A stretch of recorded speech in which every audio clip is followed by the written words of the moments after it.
बच्चों अब हम लोग डिस्कस करेंगे reactivity of group 15 elements towards oxygen. तो क्या है, देखिए reactivity towards oxygen, all forms oxide of E2O3 and E2O5। E2O3 and E2O5 से मतलब क्या हुआ, E मतलब ये हुआ nitrogen, phosphorus, arsenic, antimony, bismuth, कोई भी एलिमेंट हो सकता है। ठीक है, जैसे नाइट्रोजन है तो N2O3, N2O5, फास्फोरस है तो P2O3, P2O5, Sb है तो Sb2O3, Sb2O5, यानी सबको अलग अलग ना लिख के हमने एक कॉमन लिख दिया E2O3। तो E का मतलब nitrogen, phosphorus, arsenic, antimony, bismuth, कोई भी एलिमेंट हो सकता है यहाँ पर। ठीक है ना। दूसरा है oxides in higher oxidation states are acidic.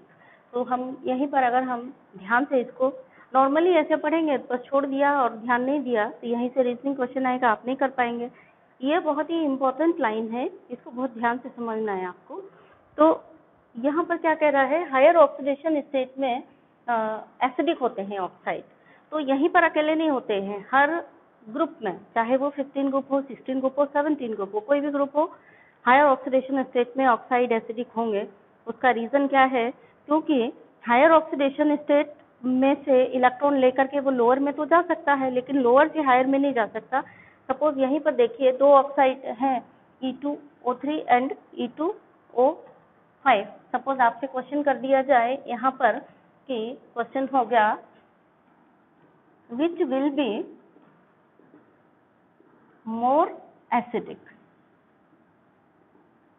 P2O5 और P2O3। इस तरह से क्वेश्चन आपको पेपर में मिलेगा। अब अगर आपने ये लाइन ध्यान से पढ़ी होगी तभी आप कर पाओगे, अदरवाइज नहीं कर पाओगे। ठीक, तो इसको क्वेश्चन को करने के लिए क्या देखना है, हमें देखना है कि फास्फोरस का ऑक्सीडेशन स्टेट दोनों ऑक्साइड में कितना है। तो P2O5 में देखेंगे तो यहाँ पे ऑक्सीडेशन स्टेट है +5, यहाँ देखेंगे तो यहाँ ऑक्सीडेशन स्टेट है +3। अगर आपको निकालना नहीं आता है तो एक का मैं बता रही हूँ, P2O5 का मतलब हुआ 2P + 5O इक्वल टू, इस पे कोई चार्ज नहीं है, इसका मतलब चार्ज इक्वल टू 0। अब फास्फोरस का हमें निकालना है तो 2P + 5 इंटू ऑक्साइड पे 2 माइनस चार्ज होता है, यानी ऑक्सीजन पे 2 माइनस चार्ज, तो इंटू 2 माइनस इक्वल टू 0। तो 2P + 10 इक्वल +-10 हुआ ना यहाँ पे, इक्वल टू 0। तो 2P इक्वल टू हो गया 10, तो P इक्वल टू हो गया 10/2, दैट इज +5। तो यहाँ ऑक्सीडेशन स्टेट है फास्फोरस की +5। इसी तरह से P2O3 की निकालोगे तो फास्फोरस की यहाँ है +3। अब फास्फोरस में +5 ऑक्सीडेशन स्टेट में, P2O5 में है फास्फोरस +5 ऑक्सीडेशन स्टेट, 15 ग्रुप की हाईएस्ट ऑक्सीडेशन स्टेट है। +5 से और इलेक्ट्रॉन दे करके हायर ऑक्सीडेशन स्टेट में तो जा नहीं सकता, क्योंकि इससे ज्यादा ऑक्सीडेशन स्टेट ये शो ही नहीं कर सकता। अब इसके पास एक विकल्प ये है कि दो इलेक्ट्रॉन लेकर के, यानी इलेक्ट्रॉन पेयर लेकर के लोअर ऑक्सीडेशन स्टेट में जा सकता है। तो लोअर ऑक्सीडेशन स्टेट क्या है, +5 के बाद +3 है, तो +5 से +3 में आ सकता है। इसी तरह से हर फैमिली में ये क्वेश्चन लागू होगा। आपको ये देख लेना है कि क्या ये हाईएस्ट ऑक्सीडेशन स्टेट में है। अगर हाईएस्ट ऑक्सीडेशन स्टेट में है, जैसे अभी की कंडीशन चल रही है कि ये +5 है, तो +5 से ये +3 में आ सकता है, लेकिन +5 से हायर ऑक्सीडेशन स्टेट में नहीं जा सकता है। तो हम क्या कहेंगे कि एसिडिक कौन ज्यादा है, ये ज्यादा एसिडिक है, क्योंकि ये सिर्फ इधर इलेक्ट्रॉन लेकर के लोअर ऑक्सीडेशन स्टेट में जा सकता है। और इलेक्ट्रॉन लेना यानी एक पेयर ऑफ इलेक्ट्रॉन एक्सेप्ट करना, मतलब ये वाला कंपाउंड क्या किसका काम करेगा, लिविस बेस का काम करेगा, सॉरी लिविस एसिड का काम करेगा, क्योंकि जो कंपाउंड इलेक्ट्रॉन पेयर लेता है वो लिविस एसिड होता है। ठीक है ना। तो जब ये लोअर ऑक्सीडेशन स्टेट में जाएगा तो इलेक्ट्रॉन पेयर लेकर के जाएगा, मतलब it will behave as Lewis acid. हर कंपाउंड हायर ऑक्सीडेशन स्टेट में इलेक्ट्रॉन पेयर लेकर के लोअर ऑक्सीडेशन स्टेट में जाएगा तो it will behave as Lewis acid, या हम सिंपली लिविस नाम न लें, सिंपल कह दें कि एसिडिक शो करेगा। वही एक सेंटेंस में यहाँ पर ये बात लिखी हुई है कि oxides in higher oxidation states are more acidic than lower oxidation state. Higher oxidation state के कैसे होंगे, एसिडिक होंगे, और लोअर ऑक्सीडेशन स्टेट के कैसे होंगे, बेसिक हो सकते हैं, क्योंकि वो इलेक्ट्रॉन पेयर दे करके हायर ऑक्सीडेशन स्टेट में जाएंगे। कोई कोई कंडीशन ऐसी होती है कि किसी के लिए कहा जाता है कि ये एम्फोटेरिक है। एम्फोटेरिक कब होगा, अगर सपोज कोई एलिमेंट उस ऑक्सीडेशन स्टेट में है कि वो उससे 2 इलेक्ट्रॉन देकर के हायर भी जा सकता है और 2 इलेक्ट्रॉन लेकर के लोअर में भी जा सकता है, तो हम ये कहेंगे कि वो वाला जो कंपाउंड है वो कैसा शो करेगा, एम्फोटेरिक बिहेवियर शो करेगा, क्योंकि जब वो इलेक्ट्रॉन ले लेगा और लोअर में जाएगा तो एसिडिक की तरह बिहेव करेगा, और जब इलेक्ट्रॉन दे करके हायर ऑक्सीडेशन स्टेट में जाएगा तो वो बेसिक की तरह बिहेवियर करेगा। तो ये कॉमन सेंस की बात है, ये चीज़ आपने सीख ली तो आप केमिस्ट्री के मास्टर बन जाओगे। जैसे वो टीवी में दिखाते हैं झंडू बाम की तरह की, झंडू बाम ले लिया आपने 20 काम, यानी आप डॉक्टर बन जाते हैं झंडू बाम वाले। तो ऐसे झंडू बाम वाले डॉक्टर आप यहाँ भी बन सकते हैं अगर आपने ये एक छोटी सी चीज़ सीख ली। क्या सीख ली कि अगर हाईएस्ट समझो, हाईएस्ट ऑक्सीडेशन स्टेट मतलब ग्रुप ऑक्सीडेशन स्टेट के बराबर ऑक्सीडेशन स्टेट में है तो वो सिर्फ लोअर में जा सकता है। अगर किसी ऐसी ऑक्सीडेशन स्टेट में है मतलब इंटरमीडिएट है जिसमें इलेक्ट्रॉन देकर के हायर में भी जा सकता है और इलेक्ट्रॉन लेकर के लोअर में भी जा सकता है, तो जब इलेक्ट्रॉन देगा और हायर में जाएगा तो हम कहेंगे इलेक्ट्रॉन पेयर देना मतलब बेस का काम है, तो वो कैसा है, बेसिक है। इलेक्ट्रॉन पेयर लेना मतलब एसिड का काम है, तो वो कैसा है, मतलब एसिडिक है। और अगर लोअर में ही है, लोएस्ट में है और लोएस्ट से और लोअर जाने की संभावना नहीं है, तो वो क्या करेगा, इलेक्ट्रॉन दे करके बेसिक प्रॉपर्टी शो करेगा, तो वो कैसा हो जाएगा, वो बेसिक हो जाएगा। तो कॉमन सेंस की बात है यहाँ पर जो आपकी आगे हर फैमिली में लागू होनी है, तो इसको बहुत अच्छे से दिमाग में नोट करके रख लीजिए। तो अभी आपको इस क्वेश्चन का आंसर लिख करके लाना है कि P2O5 और P2O3 में कौन ज़्यादा एसिडिक है। तो अभी आपने समझ लिया होगा कि P2O5 में +5 ऑक्सीडेशन स्टेट है और +5 हाईएस्ट ग्रुप ऑक्सीडेशन स्टेट है, यानी फॉस्फोरस और इलेक्ट्रॉन देकर के हायर ऑक्सीडेशन स्टेट में नहीं जा सकता है। जब तो ये केवल इलेक्ट्रॉन लेकर के P2O3 में ना P3+ में कन्वर्ट हो सकता है, इसीलिए कैसा है, ये एसिडिक ज़्यादा होगा इन कंपैरिजन टू +1। तो स्टेबल होती नहीं है फॉस्फोरस की, फॉस्फोरस के लिए +3 ही स्टेबल होती है, तो P+3 और लोअर में जाने की संभावना कम है, इसके +3 में आने की संभावना ज़्यादा है क्योंकि इसके लिए +3 स्टेबल है। तो इसीलिए कौन ज़्यादा एसिडिक हो गया, P2O5 इज मोर एसिडिक, क्योंकि ये इलेक्ट्रॉन लेकर के लोअर ऑक्सीडेशन स्टेट में जा सकता है, तो एसिडिक बिहेवियर शो करेगा, लिविस एसिड की तरह बिहेव करेगा। ये इलेक्ट्रॉन और दे करके हायर ऑक्सीडेशन स्टेट में नहीं जा सकता है। ये रीजन आपसे 17 फैमिली 16 फैमिली सब में पूछा जाएगा। अगर आपने यहाँ ध्यान से याद कर लिया तो वहाँ आपको याद करने की जरूरत नहीं है। अगला क्वेश्चन है, यहाँ पर देखिए, acidic character of oxides decrease down the group. Oxide के एसिडिक कैरेक्टर डिक्रीज होते हैं, यानी नाइट्रोजन से बिस्मथ की तरफ आएंगे तो उनके ऑक्साइड के एसिडिक कैरेक्टर कम होते जाते हैं। कारण क्या है एसिडिक कैरेक्टर कम होने का? कारण यही है कि जब आप ऊपर से नीचे आते हो तो इफेक्टिव न्यूक्लियर चार्ज कम होता है और साइज बढ़ता है। साइज बढ़ता है तो इलेक्ट्रॉन देने की टेंडेंसी बढ़ती है, तो देने की टेंडेंसी तो बेसिक कैरेक्टर में होती है, इसीलिए क्या हुआ, एसिडिक कैरेक्टर कम होता जाएगा क्योंकि इफेक्टिव न्यूक्लियर चार्ज कम हो रहा है। ठीक है ना? तो acidic character of oxide increase मतलब डिक्रीज डाउन द ग्रुप, यहाँ से यहाँ तक डिक्रीज होगा। ये हाईएस्ट ग्रुप में ऊपर है और ये ग्रुप में सबसे नीचे है, यानी ये हाईएस्ट बेसिक होगा और N2O3 हाईएस्ट एसिडिक होगा। सपोज आपको ये दे दिए और आपसे ये कहा गया कि इंक्रीजिंग एसिडिक स्ट्रेंथ में और बेसिक स्ट्रेंथ में लगाओ, तो आप कंफ्यूज हो जाएंगे, इसको लगा ही नहीं पाएंगे, जबकि एकदम सिंपल है। इंक्रीजिंग बेसिक स्ट्रेंथ में लगाओ मतलब हाईएस्ट बेसिक यहाँ पे कौन सा है, ये है, तो बस आपको यहीं पर ऐसे हिसाब से डायग्राम मतलब ये निशान लगा देने हैं, तो ये हाईएस्ट बेसिक वाला हो गया। अगर क्या हो गया, इंक्रीजिंग एसिडिक स्ट्रेंथ में लगाओ, तो क्या करना है, हाईएस्ट एसिडिक ये है और ये तो लीस्ट एसिडिक माना जाएगा, बेसिक है मतलब लीस्ट एसिडिक है, तो आपके निशान कैसे लगेंगे, इस तरह से लगेंगे। मतलब आपको बस थोड़ा सा दिमाग को चकराने के लिए इस तरह से क्वेश्चन फ्रेम कर दिया जा सकता है। सपोज क्या क्वेश्चन यहाँ पे फ्रेम कर दिया गया है, arrange in increasing acidic strength, है ना, इसमें इंक्रीजिंग एसिडिक स्ट्रेंथ। तो इंक्रीजिंग एसिडिक स्ट्रेंथ तो आपने पढ़ी नहीं है, सपोज मैंने पढ़ाई भी नहीं होती, तो आप क्या करते हैं, अपना कॉमन सेंस लगाना सीखो। P ब्लॉक में जितना अपना कॉमन सेंस आप लगाएंगे उतना आपको क्लियर होगा। और पीरियोडिक टेबल याद है तो पीरियोडिक टेबल बेस है उसका, पीरियोडिक टेबल का ये इनऑर्गेनिक केमिस्ट्री का पीरियोडिक टेबल बेस है। और जितना अच्छे से आपको क्लिक करेगी पीरियोडिक टेबल माइंड में, उतनी जल्दी इनऑर्गेनिक केमिस्ट्री आपकी स्ट्रॉन्ग होगी। तो इंक्रीजिंग एसिडिक स्ट्रेंथ क्या हो गया, एसिडिक हाईएस्ट वो है, तो हाईएस्ट एसिडिक वो है तो N2O3 हाईएस्ट एसिडिक हो गया, फिर उससे कम कौन सा हो गया, P2O3 हो गया, फिर AS2O3 हो गया, फिर Sb2O3 हो गया और फिर Bi2O3 हो गया। ये इंक्रीजिंग और एसिडिक स्ट्रेंथ हो गया। और सपोज आपसे कह दिया जाए कि डिक्रीजिंग या इंक्रीजिंग बेसिक स्ट्रेंथ में लगाइए,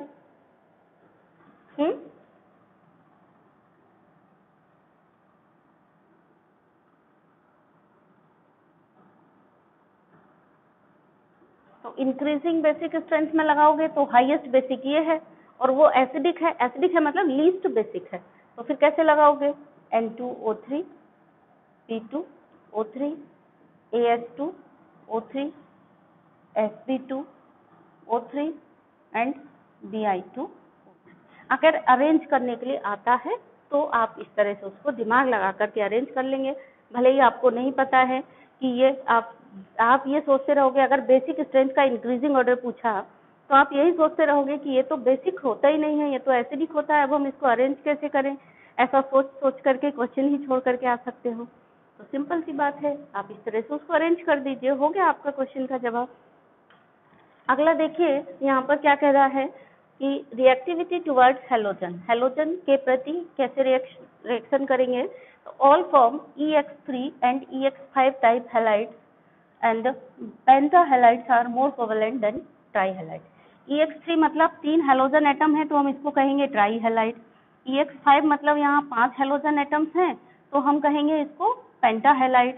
यानी ये 2 तरीके के हैलाइड बनाते हैं, मतलब जब हैलोजन से रिएक्शन करते हैं तो 2 तरीके के कंपाउंड बनाते हैं।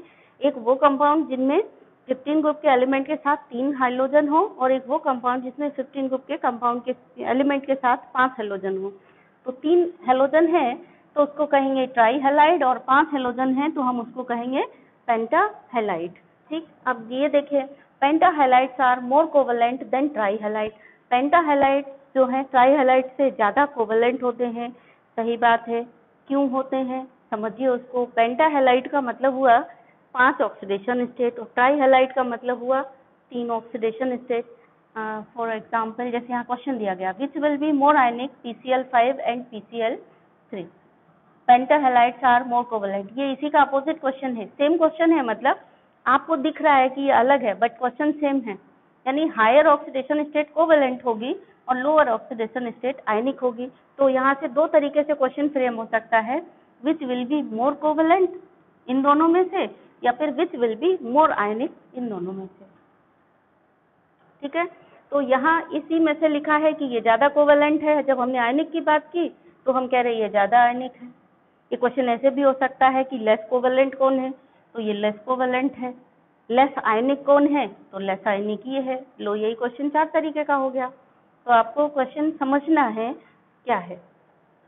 तो विच will be more ionic PCl5 and PCl3, या फिर क्वेश्चन हो गया which will be more covalent PCl5 and PCl3। दोनों क्वेश्चन एक ही हैं, जवाब देना है। अब जवाब देने के लिए पहले हम देखेंगे oxidation state. Oxidation state PCl5 में है +5, PCl3 में है +3। तो अभी आप ये सोचिए कि PCl3 को 3 इलेक्ट्रॉन लॉस करने हैं, 3 इलेक्ट्रॉन लॉस करके पॉजिटिव आयन बनाना है P3+। तो यहाँ एनर्जी कम रिक्वायर्ड है, कम एनर्जी रिक्वायर्ड है, और यहाँ पर P+5 है, यहाँ एनर्जी ज़्यादा रिक्वायर्ड है। तो फॉस्फोरस क्या प्रीफर करेगा कि कम एनर्जी को खर्च करके P3+ तो आसानी से बन जाएगा, लेकिन P+5 अगर बनाना होगा तो बहुत ज़्यादा एनर्जी चाहिए। तो ज़्यादा एनर्जी खर्च ना करके ये क्या करेगा, कोवेलेंट बॉन्ड बनाएगा। फिर ये आयनिक बॉन्ड नहीं बनाएगा। तो ये बात केवल यहीं पर लागू नहीं होती, ये बात आगे चल के हर फैमिली में लागू होती है। इस फैमिली में भी कहीं और जरूरत पड़े तो वहां भी आप देखिए लोअर ऑक्सीडेशन हमेशा, जब भी एक ही एलिमेंट की 2 ऑक्सीडेशन स्टेट दी गई है और पूछा गया आपसे कि कौन सी ज्यादा आयनिक कौन सी कम आयनिक है, तो हमेशा कम वाली ज्यादा आयनिक होगी। क्यों होगी, क्योंकि कम इलेक्ट्रॉन लॉस करने में कम एनर्जी चाहिए, तो वो तुरंत इलेक्ट्रॉन लॉस करके आयन बना लेगी। लेकिन ज्यादा इलेक्ट्रॉन लॉस करने में ज्यादा एनर्जी चाहिए, तो उस कंडीशन में वो कोवेलेंट बॉन्ड बनाएगी। कोवेलेंट बॉन्ड बनाएगी मतलब इलेक्ट्रॉनों को शेयर करके बॉन्ड बनाएगी। तो ये चीज है, आपको ध्यान रखना है। PCl3 के केस में यही हो रहा है। देखिए PCl3 is more ionic than PCl5 because to lose 3 electron and to form P3 plus ion is easy because it requires less energy, but to lose 5 electrons and to form P5 plus ion requires a lot of energy for removal of electron. जब lot of energy चाहिए then it will prefer sharing of electron, यानी bond कैसे बनाएगा, electron को share करके बनाएगा। The next है reactivity towards metals. Metals के प्रति क्या रिएक्टिविटी होगी? देखिए एक ये चीज रह गई यहाँ पर, ये वाली nitrogen does not form pentahalide. यहाँ पे लिखा है ना कि सभी EX3 बनाते हैं, EX5 बनाते हैं, मतलब सभी ट्राईहेलाइड बनाते हैं और पेंटाहेलाइड बनाते हैं, ऐसा लिखा है ऑल फॉर्म, लेकिन एक्सेप्ट नाइट्रोजन है यहाँ पर, यानी NCl5 नाइट्रोजन नहीं बनाता है, इसको आपको ध्यान देना है। A+ ग्रेड का क्वेश्चन हो गया, तो यही लिखा है nitrogen does not form pentahalide. Reason भी लिखा है due to absence of vacant d orbital, क्योंकि नाइट्रोजन में वेकेंट डी ऑर्बिटल नहीं होती है। तो पिछली वीडियो देख करके कई बच्चों ने क्वेश्चन किया था कि नाइट्रोजन में वेकेंट डी ऑर्बिटल नहीं होती, आपने दिखाया है, लेकिन फॉस्फोरस में होती है। तो फॉस्फोरस में भी नहीं होती, आप इलेक्ट्रॉनिक कन्फिगुरेशन देखिए। तो चलिए हमारे साथ हम लोग इलेक्ट्रॉनिक कन्फिगुरेशन देखते हैं। आपकी बात एकदम सही है कि फॉस्फोरस में डी ऑर्बिटल में इलेक्ट्रॉन नहीं है, लेकिन ऐसा नहीं है कि फॉस्फोरस में डी ऑर्बिटल है नहीं। आपने क्या पढ़ा 11th में, जब ऑर्बिटल कॉन्सेप्ट पढ़ा था, तो आपने पढ़ा था कि फर्स्ट जो शेल है उसमें केवल S सब शेल होती है, सेकंड में S और P दोनों होती हैं, थर्ड सब शेल में S होगा, P होगा और D भी होगा। फॉस्फोरस हमारा किस पीरियड में है? देखिए फॉस्फोरस हमारा थर्ड पीरियड में है। अगर फॉस्फोरस थर्ड पीरियड में है तो इसमें 3 शेल होंगे, KLM 3 शेल होंगे, तो फिर इसमें डी ऑर्बिटल भी होगी। हाँ इसमें भी है लेकिन भरी नहीं है, ठीक है ना। तो इसमें 3D है लेकिन उसमें 0 इलेक्ट्रॉन है। अब 0 इलेक्ट्रॉन है तो हम थोड़ी ना लिखेंगे उसमें इलेक्ट्रॉनिक कन्फिगुरेशन में कि 3D 0। ऐसे तो इसमें भी बहुत सारे खाली होंगे आउटर हायर ऑक्सीडेशन स्टेट में। तो आपको ध्यान रखना है कि थर्ड ऑर्बिटल की एंट्री कहाँ से होती है, मतलब डी ऑर्बिटल की एंट्री कहाँ से होती है? थर्ड एनर्जी लेवल से होती है डी ऑर्बिटल की एंट्री। इसका मतलब वहाँ पे डी ऑर्बिटल वेकेंट है। और जितना भी हमने बात की है कि ऑक्सीडेशन स्टेट एक्सटेंड कर सकता है, बोला है ना, एक टर्म बोला है कि इसके पास, नाइट्रोजन के पास डी ऑर्बिटल नहीं है तो ये it can not extend it's covalency, it can not extend its oxidation state वगैरह। कोवेलेंसी 4 से ज़्यादा शो नहीं कर सकता क्योंकि इलेक्ट्रॉन के लिए डी ऑर्बिटल खाली नहीं है। फॉस्फोरस में या नीचे जितने भी हैं उसमें जो हायर ऑक्सीडेशन स्टेट शो कर रहा है वो इन डी ऑर्बिटल के कारण नहीं कर रहा है। जो डी ऑर्बिटल भरी हुई है तो भरी हुई है, इनके कारण कैसे कर पाएगा? ये जो हायर ऑक्सीडेशन स्टेट शो कर रहा है वो उन डी ऑर्बिटल के कारण कर रहा है जो यहाँ खाली है। जैसे ये इसमें 3D खाली है, इसके पास 4D खाली है, इसके पास 5D खाली है, इसके पास 6D खाली है। वो वेकेंट खाली डी ऑर्बिटल में वो इलेक्ट्रॉन को ले करके अपनी एक्सटेंड कर सकता है। ऑक्सीडेशन स्टेट कहें या हम उसको ऑक्सीडेशन स्टेट की बजाय कोवैलेंसी कहेंगे तो ज़्यादा अच्छा रहेगा। मतलब वैलेंसी अपनी एक्सटेंड कर सकता है या कोवैलेंसी को एक्सटेंड कर सकता है। किसमें, किसको इन्वॉल्व करके? खाली डी ऑर्बिटल को। ये जो भरी हुई डी ऑर्बिटल हैं इनका कोई रोल नहीं है हायर ऑक्सीडेशन स्टेट शो करने के लिए, खाली डी ऑर्बिटल का रोल है। क्या रोल है देखिए, इनका सबका नाइट्रोजन के अलावा सोचिए, नाइट्रोजन के अलावा सबका इलेक्ट्रॉनिक कन्फिगुरेशन है NH2 NP3, ठीक है। थोड़ा और पास लिखते हैं, यहाँ लिख NH2 और NP3 और ND इनकी खाली है लेकिन D है। तो NS में क्या होता है, ये है थोड़ा छोटा बना रहे हैं D,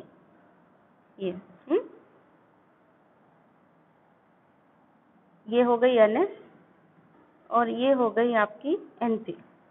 NP में 3 ऑर्बिटल है, ND में 5 ऑर्बिटल है और NS और इलेक्ट्रॉन जो है NS में कितने इलेक्ट्रॉन हैं? 2 इलेक्ट्रॉन हैं। NP में कितने इलेक्ट्रॉन हैं? 3 इलेक्ट्रॉन हैं। ND में कोई इलेक्ट्रॉन नहीं है। ये बात किसके लिए हो रही है? ये पापा, आंसू, सब बीमार, इन सब की हो रही है, यानी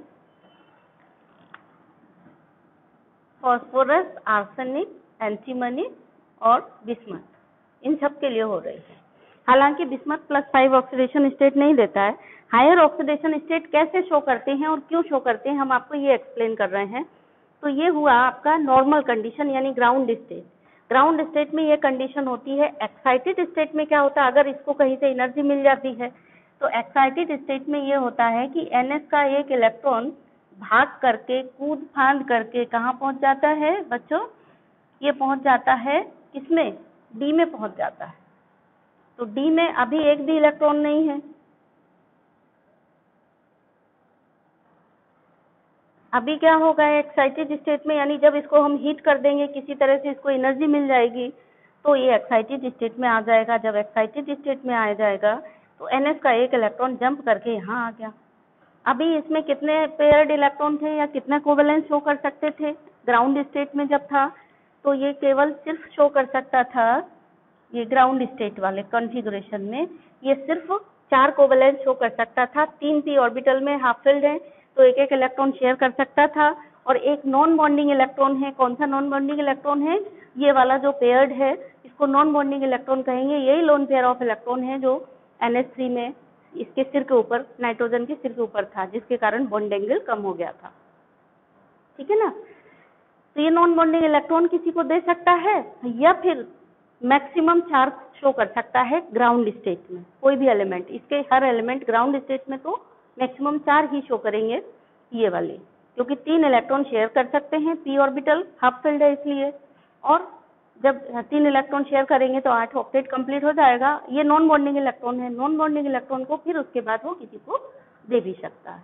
तो मैक्सिमम 4 कोवेलेंस शो करते हैं ग्राउंड स्टेट में, लेकिन एक्साइटेड स्टेट में जब जाएगा, जब इसको हीट मिल जाएगा तो इलेक्ट्रॉन NS से D में जंप कर गया।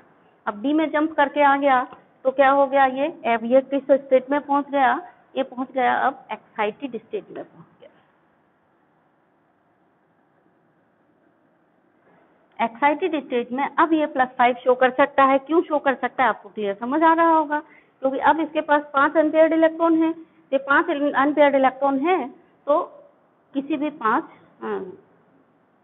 एटम से एक एक इलेक्ट्रॉन लेकर के शेयर कर लेगा। सपोज ये PCl3 था, अगर यहाँ पे N की जगह हम क्या रख दें? 3 रख दें, 3 रख दें, 3 रख दें, 3 रख दें, तो P फॉस्फोरस हो गया। तो फॉस्फोरस यहाँ पे इस कंडीशन में देखो केवल 3 Cl से ओवरलैप करेगा, क्योंकि ये 3 ग्राउंड स्टेट में। ठीक है ना?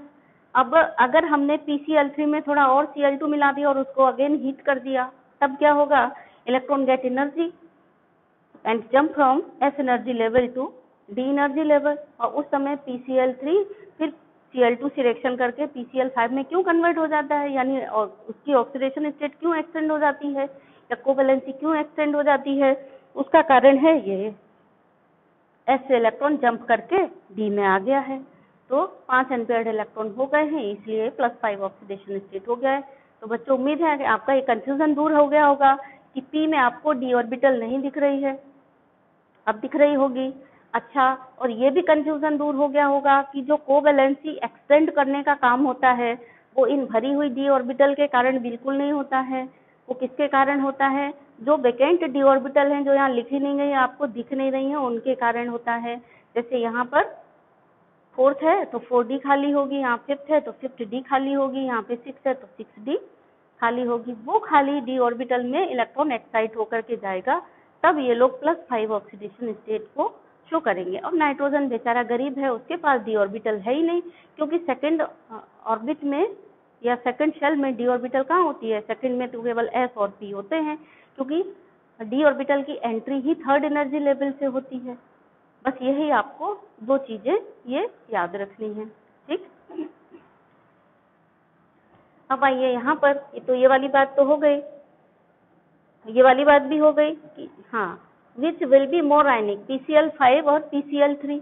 तो PCl3 में 3 इलेक्ट्रॉन +3 ऑक्सीडेशन स्टेट, मतलब 3 इलेक्ट्रॉन लॉस करने हैं इसको।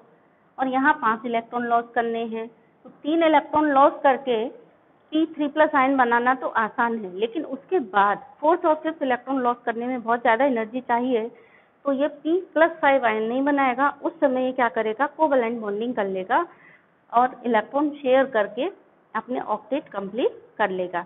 ये हमेशा ये फॉर्मूला हर जगह लागू होगा, जहाँ पे लोअर ऑक्सीडेशन स्टेट है वहाँ इजीली इलेक्ट्रॉन देकर के आयन बना सकता है, लेकिन हायर ऑक्सीडेशन स्टेट है अगर, तो वो ज़्यादातर कोवैलेंट बॉन्डिंग को प्रीफर करेगी बाई शेयरिंग द इलेक्ट्रॉन। तो वही चीज़ है यहाँ, PCl3 is more ionic than PCl5 because to loss 3 electron and to form P3+ ion is easy because it requires less energy, but to lose 5 electron and to form P+5 ion requires a lot of energy for removal of electron. तो इसलिए जो question पूछा जाए, अगर पूछा जाए ये आयनिक क्यों है तो यहीं पे आगे बढ़ा के लिख दोगे, इसलिए इट इज मोर आयनिक। अगर पूछा जाए ये कोवैलेंट क्यों है तो फिर यहीं पे आगे बढ़ा के लिख दोगे, so it is more covalent. हो गया, क्वेश्चन का जवाब एक ही है, केवल क्वेश्चन पूछने का तरीका अलग अलग हो गया। आपको अपना जवाब उस हिसाब से लिखना है जिस हिसाब से क्वेश्चन पूछा गया है। अगला है रिएक्टिविटी टुवर्ड्स मेटल। मेटल के प्रति इनकी कैसे रिएक्टिविटी होती है, तो सभी पी ब्लॉक ये सभी ग्रुप 15 एलिमेंट्स जो होते हैं वो मेटल से रिएक्शन करते हैं। All group 15 elements form binary compound. Binary मतलब 2 एलिमेंट जिसमें 2 कंपोनेंट हो, ठीक है। तो बाइनरी कंपाउंड बनाते हैं with metals in -3 oxidation state, यानी मेटल और ग्रुप 15 का कंपाउंड तो कुल मिला के 2 कंपोनेंट हुए उसमें, तो इसको हम क्या कहेंगे, बाइनरी कंपाउंड कहेंगे। बाइनरी मतलब 2 कंपोनेंट्स वाला कंपाउंड।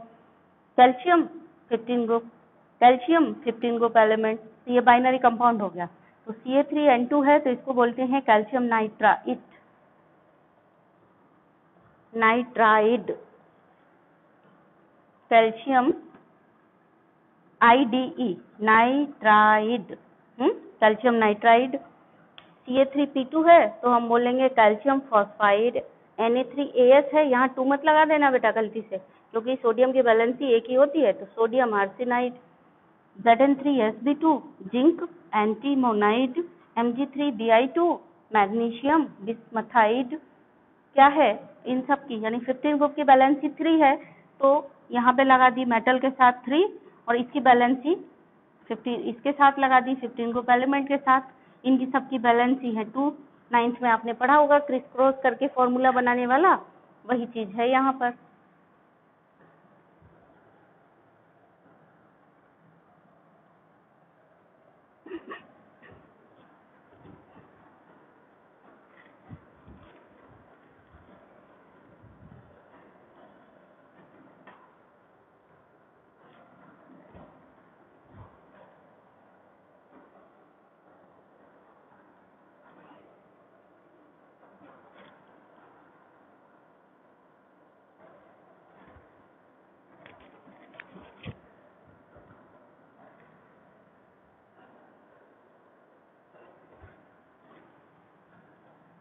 बच्चों ये आपका होमवर्क का टास्क हो गया, ये क्वेश्चन आप करके लाएंगे, ठीक है। ये क्वेश्चन आप करके मुझे आंसर लिख करके भेजेंगे, ये होमवर्क हो गया।